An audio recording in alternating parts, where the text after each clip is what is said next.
I was just gonna read, I think, like the first chapter or two of this book.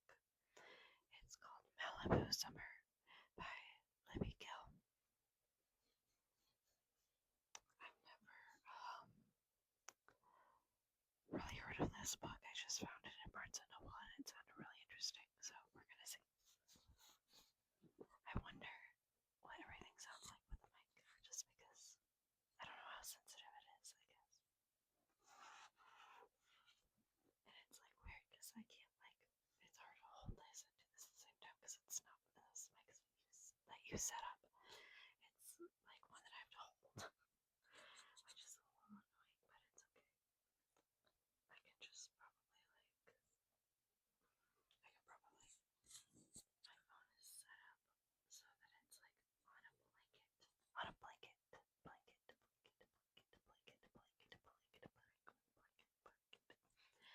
so I could probably let me clip it.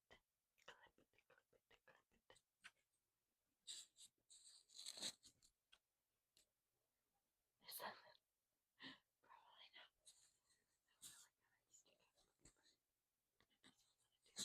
It doesn't really want to do that. Oops. It's okay. I'll make the noises, I guess, with the mic you'll just be like, this looks weird, but it's okay.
Okay. I guess when I'm reading it, I could probably just clip it on a hoodie. It's like a work hoodie. It says the name of where I work in the back, so I'm not going to be showing that, but I don't know how to feel about this. You could probably hear me pretty okay.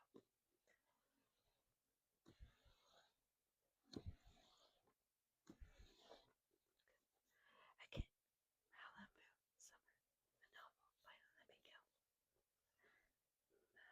Malibu Summer, a novel by Libby Gill.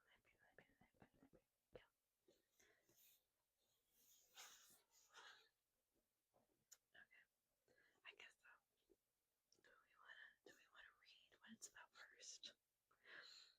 Ivy Power is a young, bright soil scientist and inventor of a game-changing organic irrigation system. She's on top of the world when suddenly her husband is killed in a biking accident. Needing space to grieve, she takes a summer job as a gardener in Malibu. Conrad Reed is a wealthy Hollywood has-been who, after the death of his wife, feels overwhelmed by the care of his anxious stepson, Hudson, a massive cliffside estate and a deteriorating career. He hopes Ivy will help take at least one thing off his plate, but the bossy, opinionated Ivy isn't making things any easier for him. Sparks fly, and not the good kind. But when Ivy finds the key to Hudson's heart, Conrad's own heart begins to melt as well.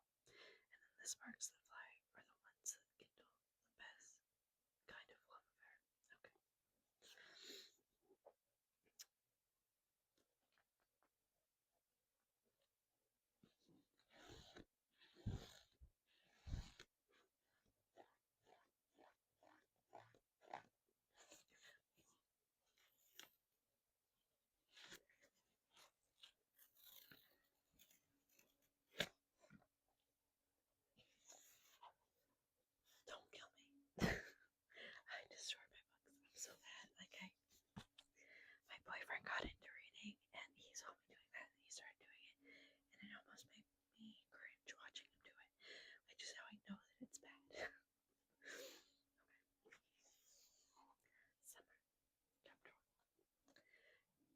Ivy stared at the printed outline of a presentation. Compelling original hypothesis with supporting numeric data points beneath, but was having trouble focusing. All she could think about was how angry she was at Will. She flipped the page and frowned when she saw the nowhere investor, Alexander Varsha, and scrolled to the margin. Add humor here. Humor wasn't exactly Ivy's strong suit, especially when it came to her research. But Alexander had practically beaten it to her that if Ivy wanted the backing to continue testing Hydrohold, the irrigation product she had invented, she better dazzle the geeks from UC Davis. It hadn't been easy to get a Silicon Valley venture capital firm interested, especially in a product created by a female scientist. Alexander had seen how innovative and potentially profitable Hydrohold was. Ivy looked out across the long work table that ran through the center of the greenhouse research lab, ringed by raised wooden planting beds. She pulled in a nervous curl that she could never seem to corral. Will loved to tease her by stretching it long and then letting it bow, point, back into its natural ring. Well, she thought, gritting her teeth, that she'd never been so pissed off at him before. And there were times she'd been plenty pissed. When they first started dating, Ivy was shocked to discover the opposites really could be attracted to one another. Where she was reserved and analytical, he was sloppy, sweet, and excusably exuberant about life and literature. No wonder everyone loved him. She was used to his running late, of course, but to be a no-show for their doctor's appointment, especially this one, was unthinkable. Ivy picked up her cell to call him again. He reached Dr. William Richardson, literary quote of the day. Most men and women will grow up to love their servitude and never dream of revolution. If you know who said it, or even if you don't. She hung up before the beep, annoyed as always at how long his greeting was. No one had ever accused Will of brevity. He was probably schmoozing with his department chair or one of his students right now, their appointment completely forgotten. But what really made her mad was that Will was the one who wanted to start a family in the first place, and he'd sworn he'd been at her side for every step of this whole gut-churning fertility process. She'd suggested they put off having a family for at least a couple of years since her work was at such a critical stage, wrapping up her PhD, launching her environmental product, and beginning her career as a research scientist required her full-time focus. But Will had convinced her that they should start a family while they were still young. Ivy stood up slowly, 5'3" in her beat-up Crocs and chestnut hair, gray-green eyes, and wire-trimmed glasses. She never felt as old as she did today. She was 31, but apparently her ex had already given up at the ghost. While Will's sperm was raring to go. She started towards the kitchen to brew a cup of chamomile tea, but stopped mid-stride to square up with a pile of books so that they were all parallel to the table edge. Thought you could use this. Ivy's lab assistant, Marlena, plopped a mug of tea onto the table. You're reading my mind, Ivy said with a grateful sigh as she sat back down. Picked up the tea in one hand and her own leg in the other. Nervous? Marlena asked. Yeah, but not about. Never mind. I don't need to bore you with my personal drama. There was a banging at the front door, and Marlena excused herself to answer it. Ivy shoved her glasses up the bridge of her nose and tried to focus on the outline once again. Dr. Power. She looked up. Ivy's first thought was that she had forbidden her lab assistants and students from calling her Dr. Power. She still had to defend her dissertation and had adopted the admittedly unscientific view that calling her doctor prematurely would not jinx her chances of getting her PhD. But they weren't students. They were police officers, serious-looking and uninformed police officers, and the ones on the TV shows her grandmother had adored, with sidearms and stern faces.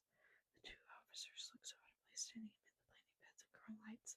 Ivy wondered whether she was dreaming.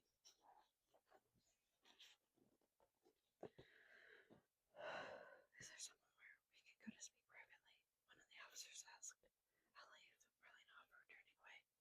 No, stay, Ivy said, grabbing for Marlena's arm as she slowly pushed herself up from the table. Whatever this was, there was no way out. She could tell from the determined looks in their eyes and the squaring of their shoulders, the harsh curve of their jawlines. Ivy steeled herself and walked a few steps towards the officers. Marlena behind her. She suddenly had the sense of being closed in, cornered like the lab mice she caged so often. She nearly ceased to think of them as sentient beings. finally managed to ask, the words feeling thick as clay in her mouth. We're sorry to have to tell you this, but your husband has been in an accident.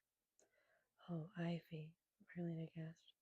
He was hit riding his bicycle. The police officer hesitated a moment, pronounced dead at the scene. We're very sorry for your loss, ma'am.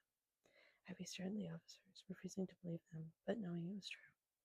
She felt by electrifying inside her gut. A jolt that started in her intestines and went its way up to her throat. She thought she might throw up, but some rogue part of her brain imagined vomit splashing the scientific text journals on the table, which she knew would be too expensive to place on the lab's lean budget.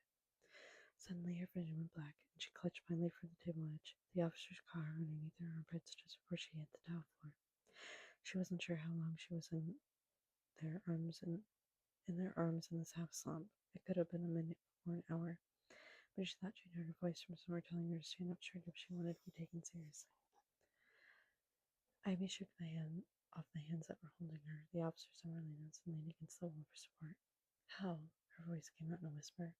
Nothing like the confident classroom delivery she'd worked so hard to develop. He was hit broadside in the intersection at Main and Northbrook. He ran the red man. Looked like he was going somewhere in a hurry. Ivy tried to breathe, but it felt like her nasal passages had swollen shut. Her body suddenly turned on her, her spine and muscles giving way until they could no longer support her weight.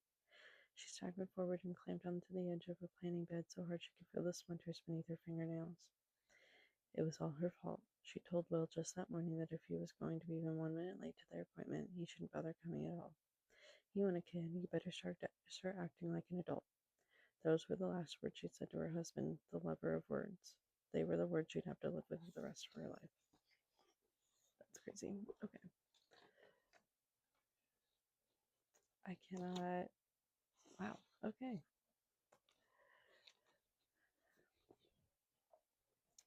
So, this is probably just going to be a shorter video. I didn't want to read a whole chapter. My voice would probably give out. But I hope that you enjoy. Maybe I'll pick it up too. I'm excited to read it. So,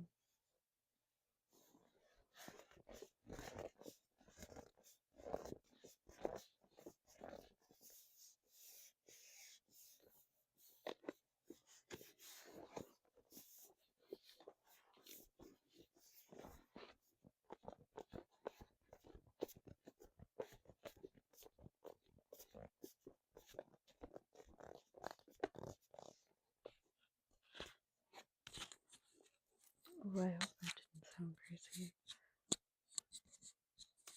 Thank you so much for watching this video. I hope that you sleep tight. I hope